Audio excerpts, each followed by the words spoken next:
Well, cleanup from Hurricane Laura is well underway, and linemen have restored power to many parts of heavily damaged southwest Louisiana. The damage is still being calculated, and it will be years of recovery for some people. For farmers in Louisiana, it's just one disaster among many, and they need some help if we're going to keep our nation's food supply strong. This week, Twyla's Neil Melancon takes a look at efforts to help agriculture stay on its feet. Between wildfires, pandemics, derechos, and hurricanes, 2020 is quickly turning into a new curse word. There's a glimmer of hope this week, though, with sign-up opening up for the second Coronavirus Food Assistance Program, or CFAP-2. The plan expands help to farmers affected by the shutdowns and disruptions from COVID-19, according to Louisiana Farm Bureau National Affairs Director Andy Brown. It's a lot to break down. There's three categories of payments. Some are based on issues with sales. Others are issues with market interruptions, and then others are just a flat rate for costs that are difficult to discover, but certainly we know that all of agriculture has faced challenges from this pandemic.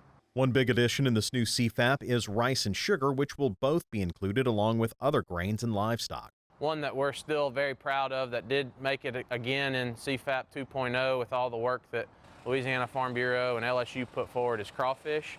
That has changed quite drastically from CFAP 1 to CFAP 2, where it'll be based on revenue in this round of assistance rather than sales and production that was CFAP 1. So for crawfish, it's a percentage of your 2019 revenue.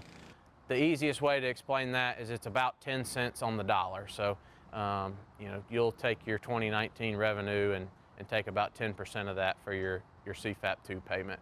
CFAP-2 is assistance for coronavirus specifically.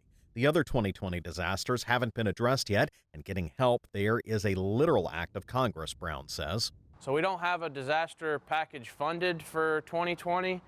We had a WIP Plus program that covered disasters for 2018 and 2019, but that's over and done with. So it's going to take congressional action to open up some new funding to fund programs like WIP Plus, the Wildfire Hurricane Indemnity Program. Of course, it's an election year, and that's adding uncertainty to whether or not this will get passed.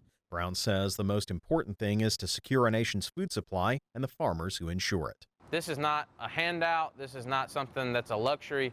This is a need. And like many businesses are facing, there's a lot of need when it comes to this pandemic. So while farmers have continued to farm, or hashtag still farming as we like to use around here, without assistance like this, some folks would not still be farming.